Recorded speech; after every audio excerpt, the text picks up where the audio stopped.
Good morning, good afternoon, and good evening. Thank you so much for tuning in again to Interviews. I am incredibly honored and grateful for today's guest, Dr. Alison Davis. Welcome back.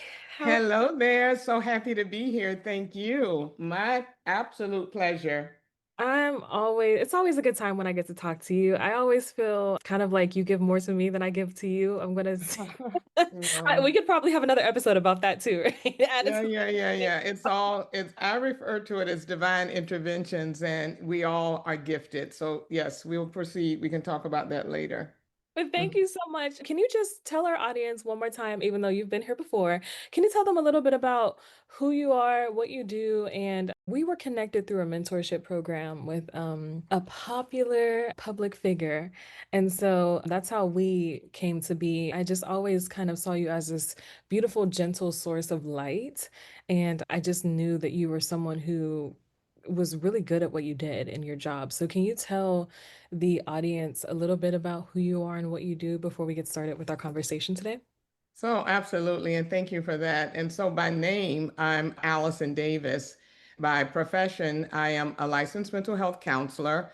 I'm a counselor in the states of Florida, Georgia, and recently I added Alabama. I'm also I'm a mother. I have four kids, three sons, one daughter, and three grandkids. And so that's next gen on the way, or here actually. I'm also a lover of life. I have been intentional about, trying to be more purposeful and intentional about moments in my life and being the creator of it.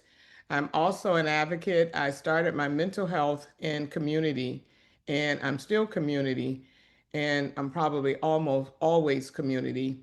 I am a professor for those that are also going into counseling because I felt like teaching allows me a platform to reach and to deepen those that will be serving this discipline of mental health, mental wellness, so on and so forth.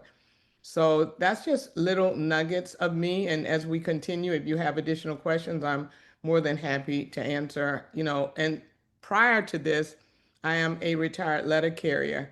So as a letter carrier, I've always been in the street, always in the community, always part of families. Even to this day, there's some patrons that were on my mail route that I still continue to have relationships with. So I refer to myself as the in navigator. And when I say in navigator, it's a recent brand that I've given myself because I feel like the only way out of any situation that we've experienced, you must go in. So I'm here to navigate from the inside out. I wish you could see my smile right now. Like that just all brought me so much joy. And also, congratulations on your children and grandchildren. Thank Congratulations on you. your new brand and projects. I'm just really happy for, your life and how things are going in a beautiful direction. And it's a really great example of, like you said, taking charge of your life and creating your own narratives. So you have a lot of experience that you bring to the table. And for those who are listening with child welfare engagement, you're like, well, where's the connection? I believe that Mhm. you've serviced foster clients before, and those who have experienced the child welfare system, I think we've talked about that. Dr. Allison Davis has worked with those with lived experience, and as y'all know, I have lived experience as well. So those are the things that brought us here today. I have an update in my life that our audience might not be aware of per se. Yeah, we're so excited to this. Yeah, yeah, this next chapter and why we're here to even explore and to explain and to just get how you've been feeling and just talk about it. I'm so excited. Oh Absolutely. my goodness. Before I reveal it, though, there's a saying, when you make plans, God laughs, right? And so I had this entire plan. I was going to fall in love. I was going to get married. I was going to get pregnant. And then I was going to become a mother. But life Hmm. was like, absolutely not, girl, please. And so now I'm a single mom. My foster baby just turned 21 months as of yesterday. Oh, And it has been such a journey. I got him on January 26th of this year, and okay. it has just been a whirlwind ever since. How do we begin to mentally and emotionally process things like this when life skips all the steps and makes us step up into different positions of leadership or into different phases of life without walking us through the phases we anticipated? What does that look like? Yeah, that's such an awesome, foundational question. And congratulations, congratulations for you and not only taking your experience to be a blessing, but to also bless and be blessed in this whole process, which really to me speaks to just being so purposeful in how, in many ways, everything that you have experienced, those that you had no control over, was meant for this day, this moment, for his life, for your life. It may not have been your plan, but it certainly had to have been God's plan in some way that we'll never be able to fully connect the dots. But what I want to say to like your original plan, and a part of it is part of our social structure, we have this idea of what a good life looks like. And it goes into this order. You do this, you do this, you do this, you do this. And then God says, hold on, pump the brakes. That's not exactly what I have in store for you. So, first, let me say you're not alone in feeling the weight of what we call like an unexpected shift. Mm, Life really has a way of, kind of tearing up our timelines and giving us. You ever been on a road and all of a sudden you're detouring and you're like, I didn't want to go that way. Now you're mm, going to throw me all off. Am I going to get back on my path? You ever mm. had that happen? Like, Absolutely. yeah. That's like And everything, unfortunately, which is like kind of triggering, to be honest with you. Can't anything just go according to the plan? it is the plan. It's just not your plan. Right. It Right. is the plan. And Yeah. so sometimes our timelines and, this entire lesson plan has kind of manifested or shown up before we've even like sharpened our pencils or gotten what we call like prepared to even write it out. And Mm, so here you are suddenly, in your case, in the situation that you've explained, not suddenly, but somewhat suddenly, responsible for this beautiful, whole, human, hmm hmm male identified gender Oh. with no warm up, no rehearsal. Like Nike say, just do it. So, so mentally and emotionally, I would say processing that starts with giving yourself, and you may have never thought of it, permission to grieve the path you imagined. Yeah, no, I've been grieving. Yeah. I mean, But in a positive way, it's a positive grief in a little twisted way, while still honoring the one that you're on. It's yeah, okay to say, this wasn't the order I planned. And then at the same time, and that's what we do all the time, we hold space. We yeah, hold space for multiple things and still embrace the deep love, purpose, and responsibility you now hold. yeah. One powerful practice I recommend is called narrative reframing. Mm, Instead of focusing on what was skipped, ask yourself, Ivory, what did I gain? mm, Ivory, what strengths surface? mm, Ivory, what kind of woman am I becoming through this experience? mm. Because the truth is, motherhood in any form, in any time, is sacred. Yeah, It's not about the order. And we know you've experienced, parts that you may have questioned the sacredness of it, but it still was the motherhood. It's mhm, about the heart. mm, And if your life didn't follow the script, it means your story has even more power to be mm. even more meaningful, more resilient, and more real. So, to put it briefly, or just to summarize it, you're not behind, not Yeah, even. You're exactly where this child needs you to be. So, mm, let that truth settle in your spirit. This is mm. what divinity looks like from my perspective. That is a Mm. very wise perspective. It is because my anxiety is telling me something different. I have a lot of mom guilt that I don't have a lot of energy. I work two full-time jobs. And actually, for the first 2.5 months of having him, I had to take him to my in-person job with me as I was working my two full-time jobs. And I still, looking back, I don't know how I did it. I know that like my mom powers kicked in and like I believe in a higher power and that was also helping me. But you Mhm. touched on so many things that parenthood firstly, no one can truly be fully ready for parenthood, no matter how it Mm-mm. happens, right? And so just accepting that as an imperfect thing in itself has been something that I've had to grieve. I've had to grieve my lack of alone time because I am an incredible introvert and I love spending time by myself. And I no longer am by myself most of the time. So that's been difficult. I've had to grieve not being able to get my hair done and my nails done and take care of my body and the way that I used to before he came, even with just sleep. I used to get so much sleep and now I'm sleep deprived. Last night, he's been waking up all week this week at 1 o'clock in the morning. And so, it's a bunch of little things. I have a chronic illness too for the audience members who might not recall. So sleep is medicine for me. And so to have it being a parent, being a mom specifically touches every aspect of your existence. It And I think does. that's something that people who don't do this don't really understand or realize how just incredibly draining it can be to tap into every part of who you are. He is a beautiful boy. I wish I could plaster his pictures everywhere, but I Mhm. can't do that yet. But he is so gorgeous and adorable, not only on the outside, but on the inside. And he's so worthy of love, which is one of the motivating Yeah. factors for me to do this. And I thought to myself, this is a kinship situation, meaning so he's in my family. And I thought to myself, like, how dare I be a national advocate for child welfare reform and talk about and criticize my own family, my own parents for their shortcomings and what they did and didn't do, and not step up to take care of this child who needs me. Because the Wow. only reason would have been selfishness. Like I am not a child anymore. I'm 34, I'll be 35 this year.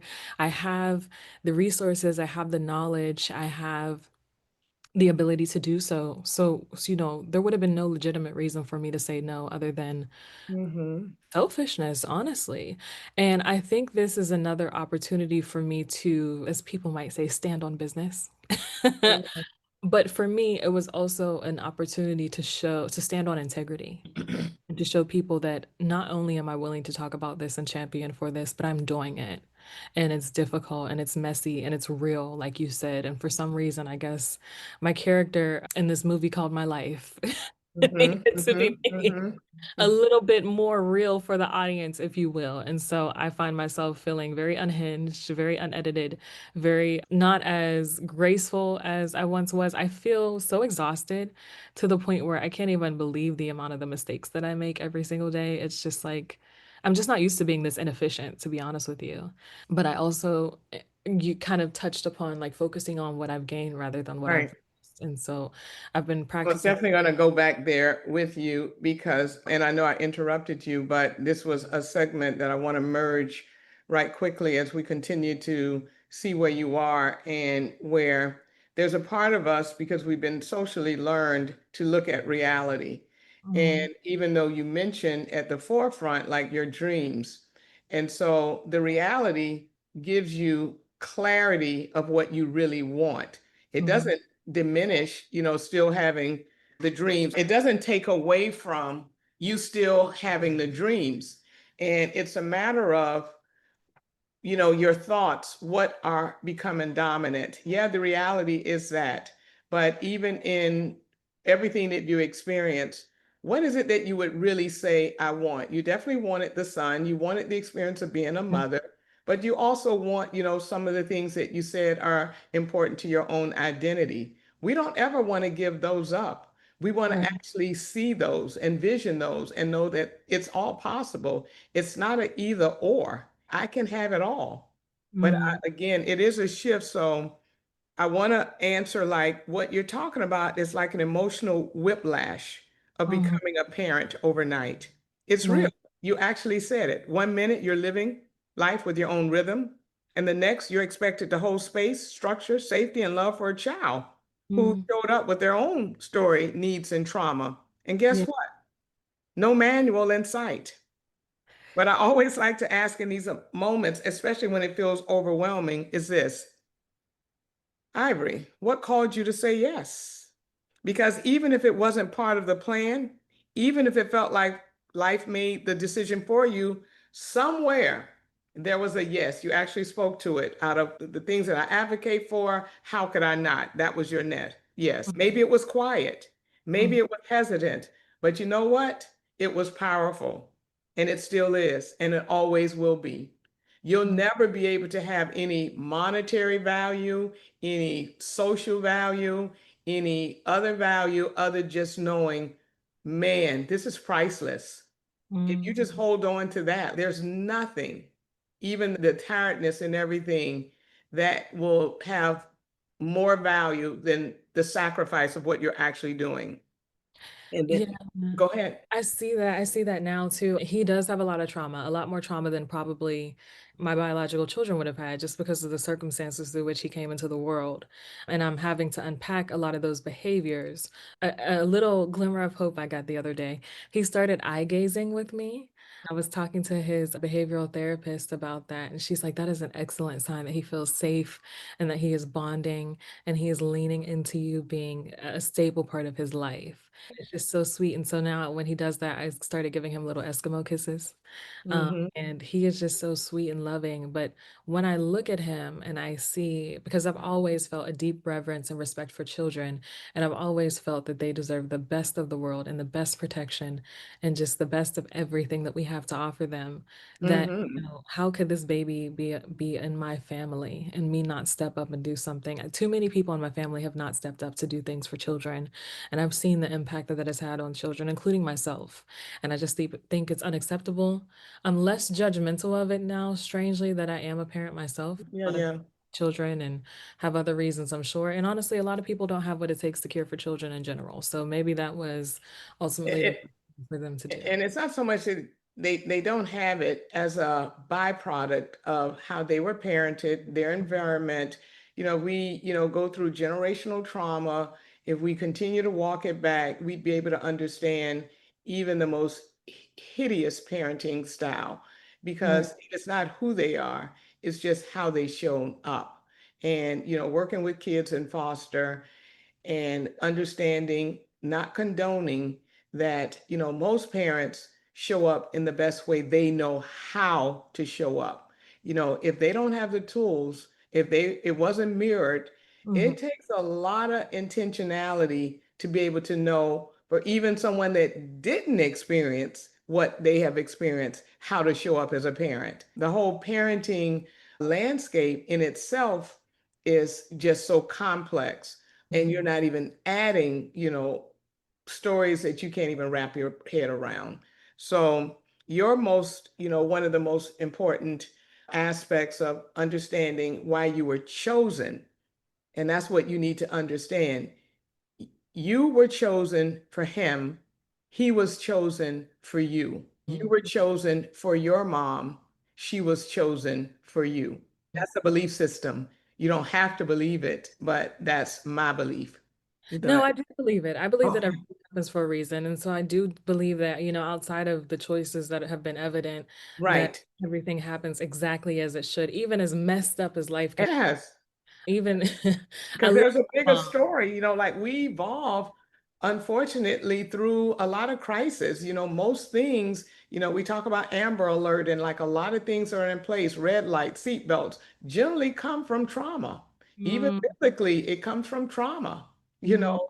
And so, again, a lot of discoveries, that's the path.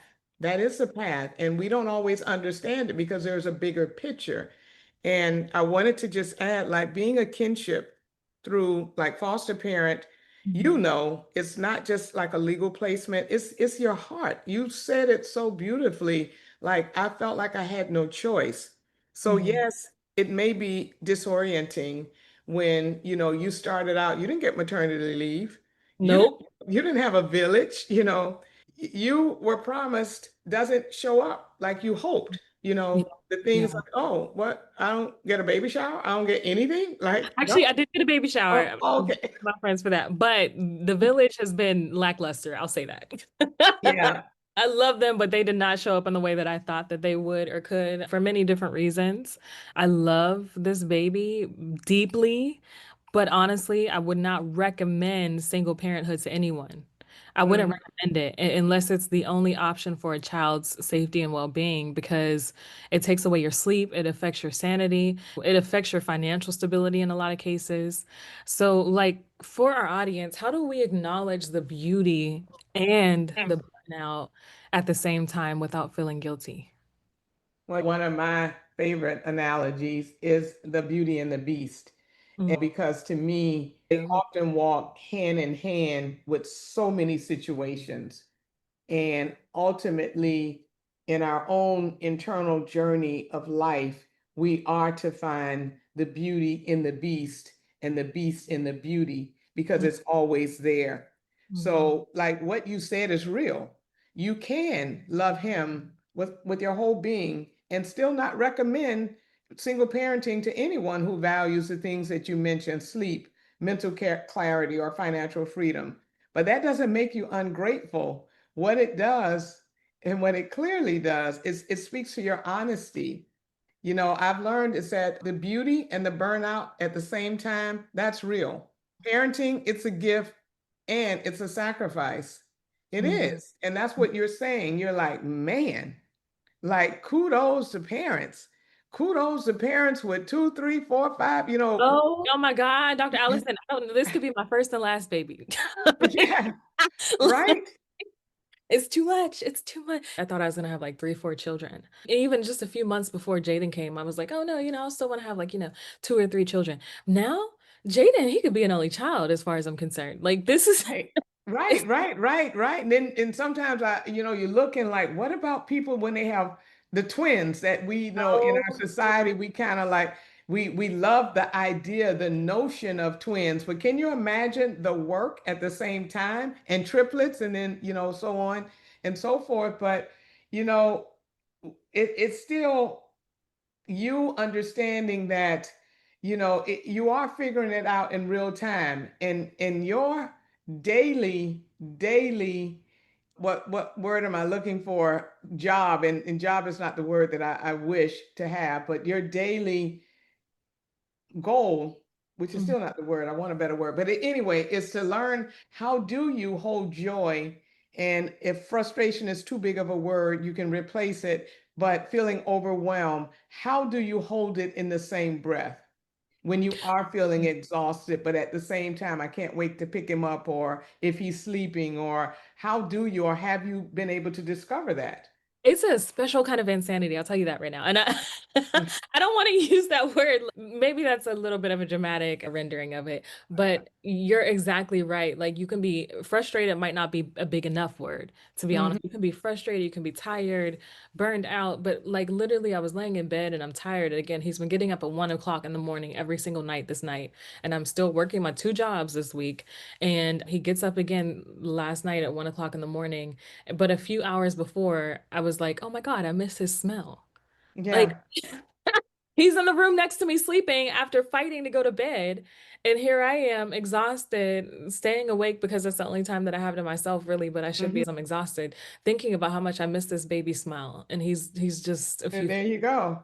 like it's And crazy. And so a lot of times parents like think like you don't have to earn this love, you don't. But what makes you what we call air quote good parent, or what my perspective is, everything that you said, showing up, even when you're tired, even when you're unsure, even when you're stretched thin. That's, what it is. Literally, that's what it is. And when you were saying like he wakes up at 1 o'clock, my mind thought, I wonder what his soul is searching for. Maybe Mm, he's just trying to see if she's still there. Will she mm, respond to me? Like, mm, like maybe, like you said, I'm beginning to see this in his eyes. Maybe his unconscious behavior is like, I need to know that I can trust this. I don't know what's going on, but he's reaching out for you as well. That is mhm, the beauty that we don't understand. mm, Like his little mind is like, oh, she's there. mm. Yeah, and exactly it was. I went to go get him. I picked him up. Okay, okay. I brought him back in my room. I plopped him in the bed. As soon as I plopped him in my bed, his eyes closed and he went to sleep. Yeah. And I was like, this is crazy. This is so I'm crazy. telling you. And that just came to me when you said that. Like, what is his little soul searching for? Yeah, yeah. And at the same time, because I've said it earlier, I think before we were on air, that, the way you see yourself, sometimes it sounds like it could be not giving yourself enough grace and Mm, tending to lean more towards guilt.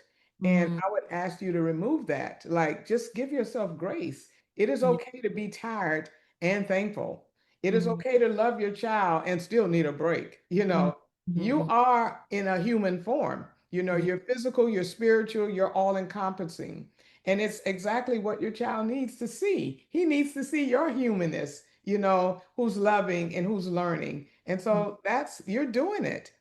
It's mhm. not expected. Again, when you go back to the fairy tale story, maybe the fairy tale story and our social learning had you to think like you again in other people's story that this is easy peasy. Mhm. No, this is a human being. Yeah, there's so much. I think one of the biggest things is it's somewhat of a trauma response because I have been trying to do the right things to get the best outcome in life. And I was like, well, no, I don't want to become a mom until I have a husband to help support me, right? And he's gonna have a family system and a community behind him to support him. And so I was just thinking about that through the lens of support and resources. But life just happens. And also back to him and his little soul searching for something. I'm his third home. He's not even 2 years old yet. I'm his third Yeah, home. He's been in no, that's a lot. That's a lot. He's been in foster care his entire life. He moved an island all the way in the Pacific Ocean, all the way over to here on the cold East Coast already in less than 2 years. And so yes, there's a lot of things that we're addressing and having to deal with, but him knowing that I'm always going to be there is a really, really big one, I think. And his nervous system has not caught up to the situation yet either, for sure. And so, Of course. and also as someone who spent 17 years in foster care, I think on some level it's probably triggering for me too, because it's like you're safe, little baby. I don't know how else to help you feel safe. But it forces me to confront the times when like my childhood trauma just kind of takes over and it doesn't necessarily Yeah, look or react in ways that his does or the other people with lived exactly. experiences do, but it still is there and it's still a part of who I am and it's still something that I've had to be incredibly intentional about addressing and finding positive coping mechanisms around healing. But going back to the whole system of child welfare and the shortcomings of child welfare and the systems that we've been engaged with, we talk a lot about fixing the system, but now Mhm. that I'm seeing it from the side of being an actual foster parent, I'm going to be an adoptive parent very shortly. OMG. What does a truly trauma-informed support system look like for caregivers like me who are trying to do right by these babies while juggling Right. jobs and healing and housing and etc. I just bought a house, by the way, too. Oh, wow. Oh my God. We have so much money. Wow. I Congratulations. know, thank you, but Yeah. I forgot. Like that's a major life thing. Yeah, that is Get the major. suggestions And, right. some of the things that you said, even again, part of again, not just that it is fairy tale, because it is reality as well to have a fuller support system that may have two individuals equally engaged in the nurturing of this child, a husband, grandparents, all of that ideally. But that's not the only path. Mhm, Just like if you're going to any place, there's more than one route to get there, and they may both be really good routes to travel. So at this stage, it doesn't mean that that's not coming. You're just where you are now. mhm, And so, again, when you talk about like maybe some of your belief systems, it's more of a worldview of what has society told me that this is what it takes to have a really emotionally and well nurtured child. Maybe, maybe not. But right now, that's not what you have. And mhm, so you're still figuring it out. And when we talk about like a truly informed support systems, let's be clear. If we want healing for the child, one of the things that we have to shift from, like, not so much, and you haven't really said it, like, what's wrong? You've seen how he presents, you know his history. A lot of things may have been done that has really probably interrupted his cellular memory and things of that nature. And so, where are you now with just really trying to embrace him as he is and as you are? mm, What do you need to do to stay well while doing this incredibly hard and I'm going to say holy work? And I know it's cliche when we yeah, go back to the airplanes and they tell you to put the oxygen mask on first so that you would be sufficient if you needed to take care of someone. And right. I know you said that I have not been caring for myself. Hmm, hmm. And so maybe the caring for yourself cannot be in the form that it once was.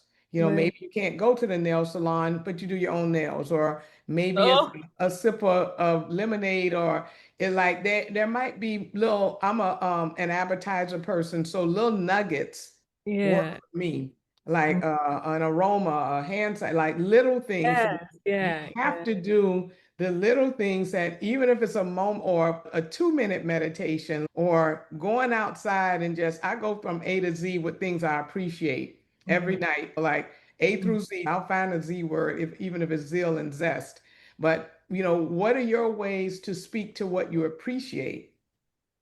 Yeah, well, thank you for asking that question. And I'll start by a few, maybe almost 2 weeks ago at this point, my therapist told me that I'm losing myself in motherhood. And I was just Hmm. like, oh my God, no, don't say that. But it's true. It's true. And I have had to grief the life that I once had to make space for this new way of doing things. And that has kind of been a catalyst for me achieving greater balance, if you will, because it's a restructuring that needed to take place, but the baby is forcing for that to take place. And so it's also forced me to have to ask for help and to receive help and to accept that help doesn't come as I would do it, right? So, Exactly. I mean, everything that you said, because it really does start with what your therapist said, like, and you really shouldn't. And I get it, we do it just because we feel like that's part of mothering, that's part of nurturing, that I have to sacrifice myself, again, in the best interest of someone else. That's mhm, part of what you probably have even learned in being in the foster system. Like, I have to do things to please others just so mhm, that I can get a little whatever for myself. mhm, This whole mental space of pleasing others just to be smiled at, pleasing mhm, others just to feel like I belong here. So even rethinking, what did I have to do, and do I want to continue to do that? And now it does take on a complete different look. When you talk about trauma-informed support system, you absolutely have to reach out. It mhm, does mean, especially for him and for you as well, the wraparound services, mhm, not support, but stability, everything that you talk about. I've gotten housing. Okay. Because when you think of foundationally, what do we need? Consistent, mhm, compassion, communication, mhm, not only from you, from other people that can see what you don't see, that mhm, can, even, I know they, in foster care, they have respite or whatever. They have someone mhm. that can maybe give you a breather. Is I, there anyone that offers that for you? I've been leveraging that. My sister helps when she can. She works two jobs as well. And then my best friends, they help me out too. I've also been allowing him to spend time with his great grandmothers who, are safe. And I also want him to have that connection to his different family sides. And Hmm. so I've been trying to do that. But alongside that, I have to accept that other people do things differently than me. Yeah. And that's okay, right? And that exposes him to diverse experiences. And that's part of his journey, because Yeah. you have to realize that you have a journey, he has a journey, and together your journeys do come together, but he still will always have his own separate journey. Yes, and I think that's a hard thing about parenting that people You don't, recognize and acknowledge that children actually have their own journeys and that all yeah. children, no matter what walks of life, are going to experience trauma likely. And they're all going to have things that they need to unpack. And that's just another part of raising children in any It circumstance. is. The script that most parents and most of us have gotten is that parenting is already a hierarchy of power, Mhm, and it's meant more to be guidance, not the power that most people manipulate and use it to the degree like I control you or you have to do what I say. Like, it's a very conditional way of loving. And mhm, it is difficult because we do want boundaries. We do think that we're doing things that's in their best interest, but we also have to honor their own sacred paths and try as best we can to be available to receive them through their emotional bandwidth, how they show up emotionally. And we're mhm, not going to always understand it. And a lot of times, especially when you're dealing with kids that have emotional trauma, and you have your own, so theirs can be a trigger, yours can be a trigger. And so it's like, how do I think this ahead? What are my go-to emotions when he's high, and how do I show up? It's just trying to be as intentional as you can, and also giving yourself grace when it doesn't just show out and you're like, I don't have any answers, I don't know what to do. Yeah, that happens a lot more Yeah. than I anticipated. And I think that when you're talking about intentionality too, which I try to be incredibly intentional, even outside of the situation, it's always been a desire of mine to be intentional, but I feel like you can't really deeply talk about intentionality without also talking about accountability. And Hmm. so we know that when it comes to this kind of care work, you can't really do it without having, you can't really do it well without also having accountability. Yeah. What do you think accountability looks like for those who are supporting people with lived experience or supporting people who are supporting those with lived experience? What does that potentially look like? So for me, accountability is being accountable to you and how you're feeling, like being aware of your own feelings, your own emotions, your accountability to being in alignment with your higher power. And so whether you believe in, the God or through a religious spectrum or more through spirituality, there's, potentially for most believers, there's a higher power. Mm, And the analogy I use is that when we have our mobile devices, our cell phones or whatever, when we don't get a signal, it's because we're not close to the power that gives it its source. And in our human form, when we're being feeling really frustrated or feeling really overwhelmed, it's because to me, we've moved away from our source. And so your accountability is to get back to the source, get back in alignment, get back in the one that's going to give you, the accountability is to your feeling good. Your accountability is what do I need to do? And you're not going to go from anger to woo woo or, from frustration to all the way calm. But mm, how do I get closer? How do I be accountable for my emotions? Because your emotions are essentially your navigation system. Your emotions let you know in any given moment exactly where you are. So mm, if you're in frustration, like, okay, what do I need? If you have a thought, what do I need to just make it feel a little bit better? Your mm, accountability is to being empowered by your own awareness of your own emotions and what you need to do in that moment to make it. It doesn't mean, again, you're going to go from A to Z or Z to A, but how can I feel a little bit better? So to me, accountability is more when I say going in, it's like, okay, I'm feeling it. I'm feeling it through my body. I'm feeling it. I'm feel like, what do I need to do?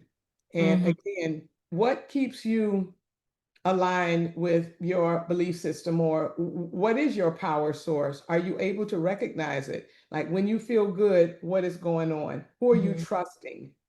So how do you, I'm asking you now, how do you align with your source so that you are receiving like just like a tower signal, so you're receiving the energy directly from the source? When are you coming from your heart and when are you coming from your head? When are mm, you coming from your God or when are you coming from your own, your own mind? When do mm. you know that? So I was listening or reading something a few months ago, and someone basically said that the voice of God inside of you is going to be calm and clear. And it's usually quiet, right? It's the voice of anxiety, the voice of chaos, the voice of all things negative, basically. It's always going to be fast, it's going to be loud, it's going Mhm. to be panicked. And so distinguishing between the two when my thoughts and feelings are aligned in either one of those categories really has been helpful for me. I do a lot of breath work, and so I will be intentional. I hold my breath a lot, and it's so weird because I studied music and I sang for years, and I've been in therapy for a long time too. So I don't know why I'm still holding my breath. I guess one of these decades I'll stop doing it, but I hold my breath a That's lot. probably really interesting. And again, I think a lot of those behaviors, same as a baby, may come from just as a child. It's like a defense mechanism, it's survival, like Darwinism.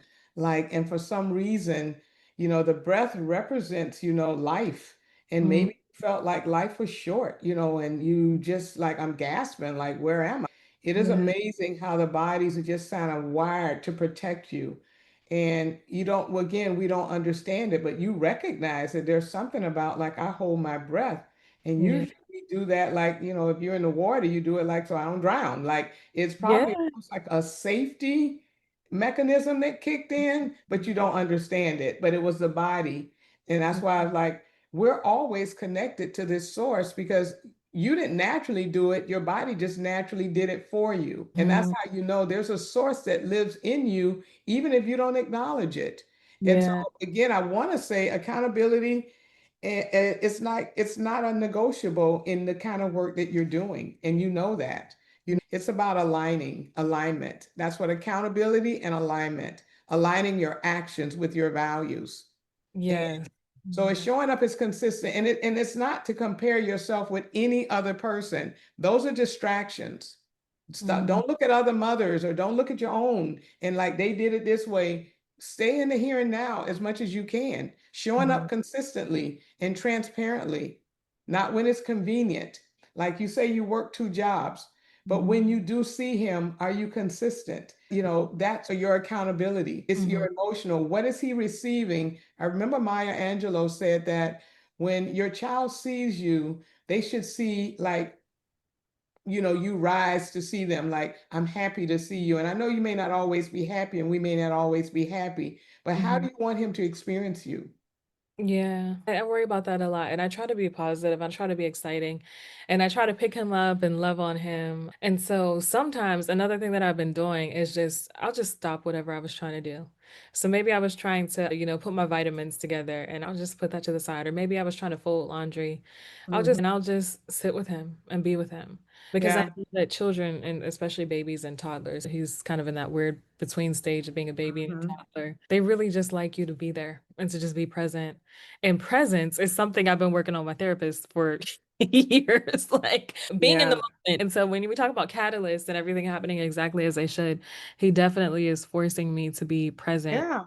You And talk about the first question, like what are some of the strengths you've discovered? Like what strengths have surfaced? Like you said, that alone, like I really have to be even more intentional. I really have to like even change my perspectives on life and what it means to be a good parent and what it means to be available and what it means to juggle. Like some of the things that I may have seen through the lens of my own experience and maybe had a critical voice because I felt like I was missing out. Now I have more compassion. When you're a parent, it is a sacrifice. Mhm. Working two jobs so you can have a house. So in one means, I think I'm giving to you, but at the same time, I see I'm taken away from you because I may not be as available in my body and my physical form. But at Mhm. the end of the day, it's still with you in mind. And so it's showing up consistently, I think is one of the biggest gifts that we can give. I agree with you. And it's two things before I forget. The first is I've had a lot of caregivers. I probably lived in about 12 different homes when I was in foster care. I might be cutting it short by a few homes, but I have more compassion for those caregivers I had that I didn't appreciate the way they cared for me. Mhm. Just because I know how difficult parenting is now from the lived experience part of it.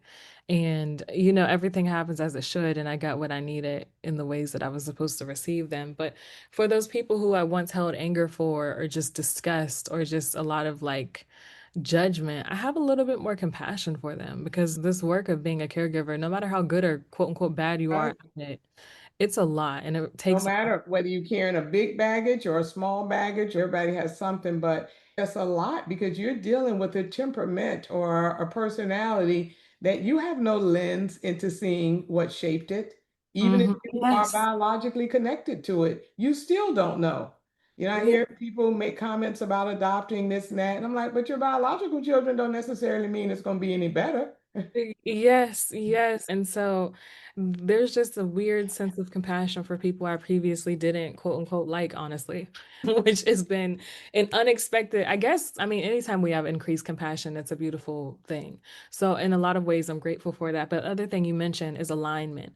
And I feel like this new life transition is really forcing me to look at alignment differently, to Mhm. be able to step back and be present for him in a way that doesn't feel like I'm compromising my career, in a way that doesn't feel like I'm compromising myself. Right. Rather, I'm getting in better alignment. That even if I'm not working on this thing right now, whatever the heck that I did when I was at work earlier today, that was enough. And I need to accept that Right. it was enough for that time and for whatever it needs to be. And that alignment is not about always doing more. Sometimes it's about doing less and having the faith that I've done the work. I mean, up until I got this child, all I've been doing is investing in my career and my professional development and in learning as much as I can about all the things that interest me and that feel right and that feel aligned to my life and my ultimate life's purpose. And so I think now having to slow down and be present with the baby is a way for me to also be present with you've done the work. You cannot Hmm. force anything about your life. You've tried to do that already and it has not worked. Trust in the work that you've done. Give Right. it time to grow because seeds, they don't look like they're doing anything when we're looking from the top down, but underground is when the work is really happening. Yes. Trust that that seed is the roots have been established. Trust that you've been watering it. Trust that it's been in receiving the sunshine, even if you haven't seen anything pop out of the earth yet. And trust that, in due time, it will come as it needs to come. The money will flow as it needs to flow. The debt will be Yes. paid when it's supposed to be paid. But you've done more than enough. And I think it goes back to that self-worth conversation you were having, that Yes. conversation about having to show up and people please, the conversation about my identity being centered so much on quote unquote being successful and breaking up with that in order to say I'm enough. And it doesn't have to be Are, and you my really are, Ivory. You really are. right. Everything has been intentional. The bigger part of your story is still continuously evolving. Mm, Again, and I love the word alignment, and I know it's a word, and now we're using it more as it relates to lives and therapy and things of that nature. But at the very core of alignment, when you think of even like a car, it has to be in alignment in order for it to run smoothly. And mm, you think about, again, tires, like the whole point of alignment, it means that what needs to work, like everything is lining up. Your mm, values and your actions. Even doesn't mean that your actions are aligning with what your intentions are, like to love and to be available, to provide, to mm, be human when you're in alignment. Even from teaching, things have to be in alignment. Your goals and what you're teaching, your content. It means mm, that everything has to kind of come together to create the bigger picture. Is it in alignment? And so alignment is almost like a check and balance, like a measure if your values are congruent opposed to incongruent. You know how you hear one mm, people and we see it politically, you say one thing and you do another thing. You're mm, not in alignment. You're saying this and you're doing something that's, complete opposite. It's not about this idea of perfectionism. No, it's about your heart. So alignment will at the core be your heart. And that's mm, what God looks at, your heart, your intentions. And so even people that we may judge critically, God is looking at their heart. So that gives us grace on the times where we think, well, I blew it today. Nothing went right, but he still knows you meant well. So mm, it may not shown up the way, but your heart is still that heart. Your heart is precious, is pure, is like it wants to do what you know to be as right. That's your alignment. And you right. get to evaluate it sometimes even with your emotions. That is so beautiful and so true. And I just have to keep reminding myself, like, that's the North Star. Like, this is It all about is. art right now. When I'm tired, when I'm frustrated, when it's 1 o'clock in the morning and this baby is wide Mm. awake, it's about love right now. It's about him deserving stability. It's about me having exactly what it is that he needs, even though this is not what I thought he would need, or this is not how I. Right, right, right. That's so good. And again, like from your lived experience, like owning our influence in our own healing journeys, as we Mhm, continue to say, and we know it cognitively, but we can't pour from an empty cup. But we mhm. also can't use our trauma as a shield to avoid growth. And Ooh, so that's the part, good. like I got to stretch myself. I got to be honest with myself. Mhm, I'm feeling this thorn in my side, but I got to grow through it. I mhm, always say, grow through what you go through. mhm, And, we're part of a collective. And like you said, there may be others that may not operate the way that you think is best for you or for the baby. And then you evaluate, what are my expectations of other people? What are they just doing the best that they can? And mhm, so another thing is, stay teachable even when you're tired. mhm, Even when you went to go get him up at 1 o'clock, what are you teaching him? I hear you. Your mhm. voice matters. I'm Yeah, here. yeah, you're safe. You're safe. You Mm, know what it's like to survive the system, but that doesn't mean we stop learning how to do better. And I don't know, even survive the system, but navigate it as best you could. mhm. But at the end of the day, I think as human beings, we want to feel validated. We want to feel heard, even as a baby who may not have the words. Absolutely. And you kind of touched upon this concept before we wrap up and kind of give the Mhm. audience some go-to strategies. Okay. I really feel like this is healing me in a deeper way, in an unexpected way. And I'll share one positive thing and thinking about my strengths and the things that are coming to the surface that are good. Initially, I was like, oh my God, how am I going to date? How am I going to find a husband now that I'm a single mom, right? But then I had to really reorient and shift my mind. Firstly, if I exist, my husband exists. That's the first thing Exactly. You on just my got to know that and believe it. and I do, I'm and I gonna. mean I that. know you're closing, but I'm gonna jump in with just statements that, like, at the core, you have to believe, and that's alignment. Your Mm, belief has to match what you want. If you yeah. want it, you have to believe that it's possible. And you may not believe it from your resources, but you have to believe it from the creator. Because if Mm, he was able to create all the things that have been created, he's certainly able to get you what you believe, but you must believe it. And mhm, that's without a doubt, believe it. That's mhm. not your work. Your Right. work is to believe it. Yes, and to have that faith, and it's kind of catapulting me into just that arena of hope and faith and elevating that and Yes. exposing that again has been a really big important thing. But the other thing is that Mhm. also this baby is going to help me be in alignment with that future partner, right? Because the right person for me is going to be accepting of this child. The Of right course. me is going to complement and help me with this child.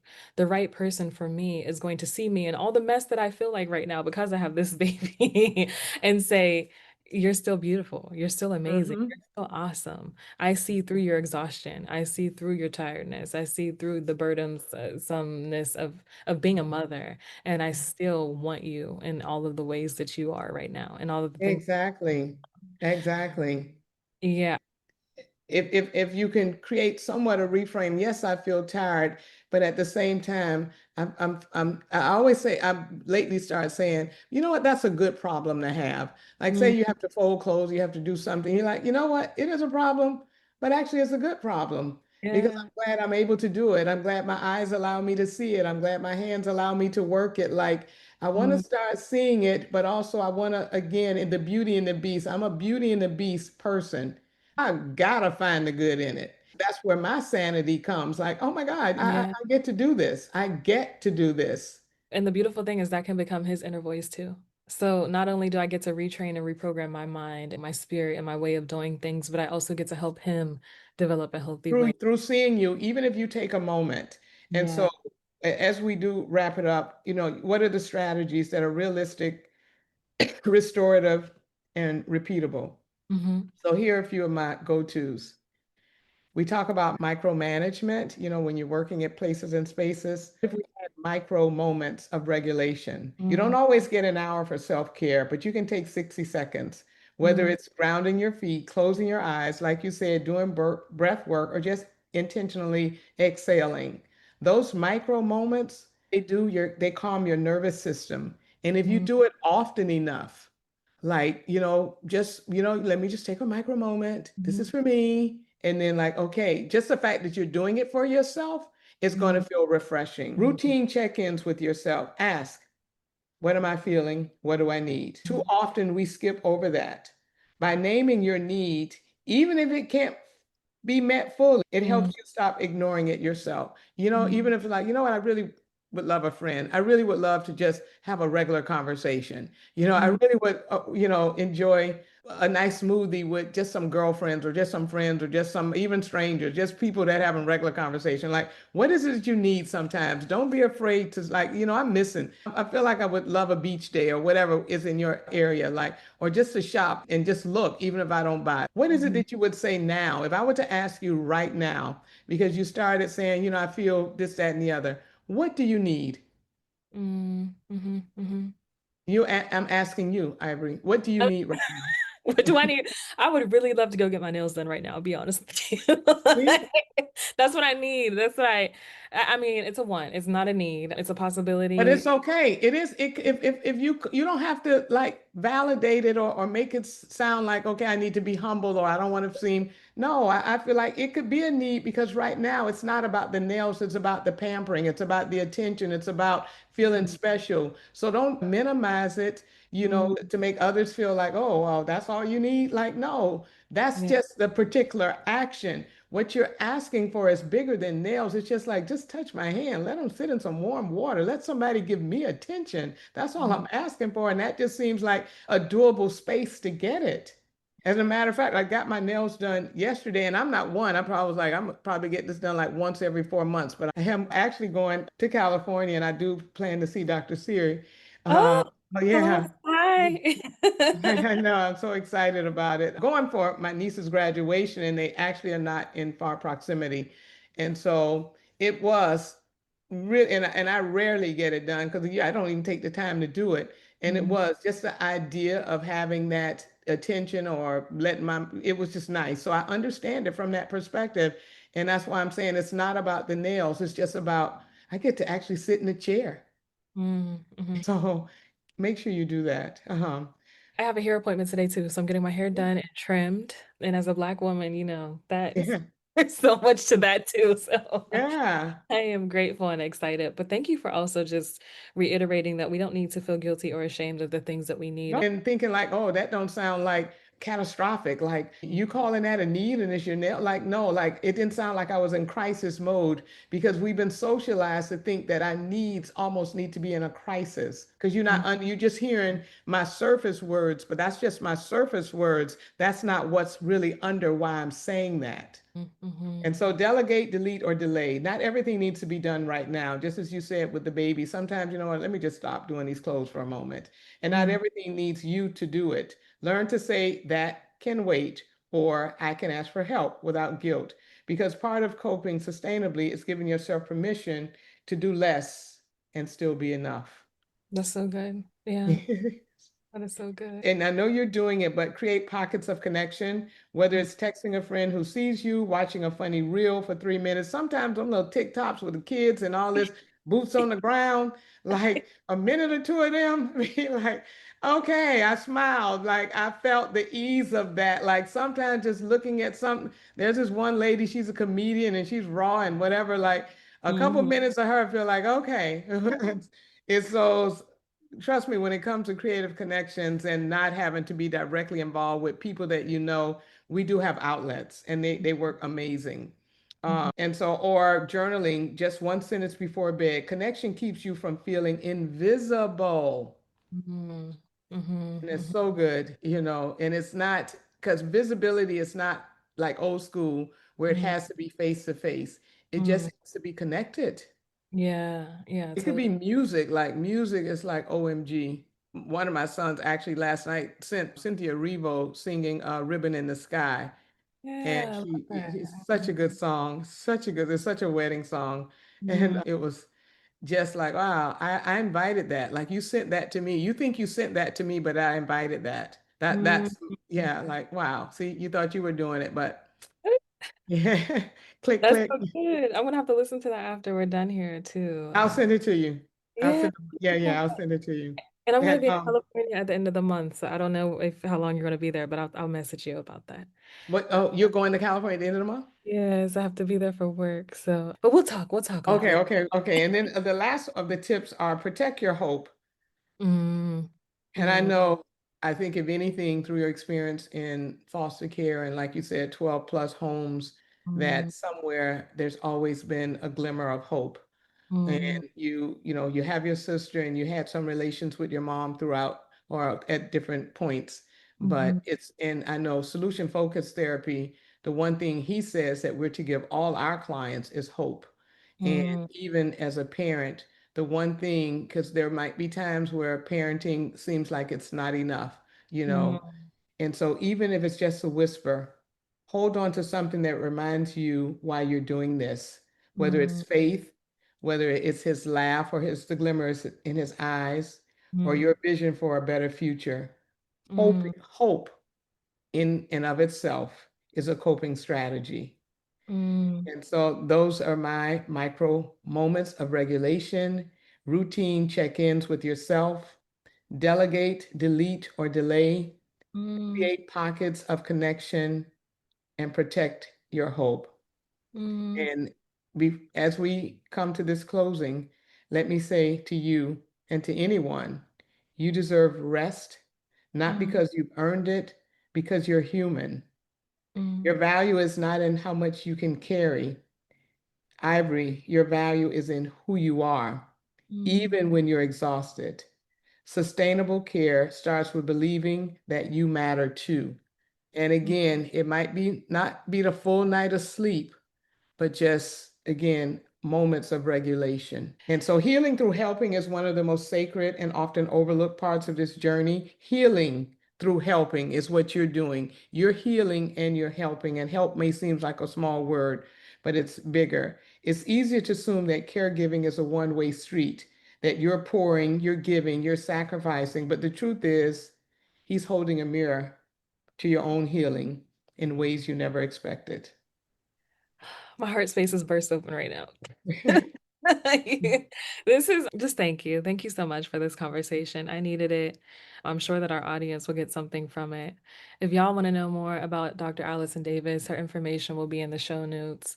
I hope this is not the last time you come to visit us on interviews. We love and appreciate your wise wisdom and counsel. I'm really grateful that you're in my life. I'm really grateful for Dr. Siri connecting us. And hopefully one day you'll get to meet the little baby in question. Of course, we'll make it happen. And we continue to believe it says when two, minds come together and you have this desire to see each other or to be a part of this experience, it will happen. Absolutely. Yeah, Thank you, Dr. Davis. I appreciate you. We'll talk to you soon. And thank you all for tuning in again to another episode of Interviews. We hope absolutely. Enjoy your nails and or your hair and everything. And yes, yes, yes, yes, yes, yes. You definitely, deserve it in more ways than I could even express. So best to you always. And thank you for allowing me to be part of this sacred space, for thinking me worthy of this conversation, and Mm. just for being the you that you were divine and meant to be. I appreciate you. Oh, I appreciate you too. Thank you. All righty. Talk soon.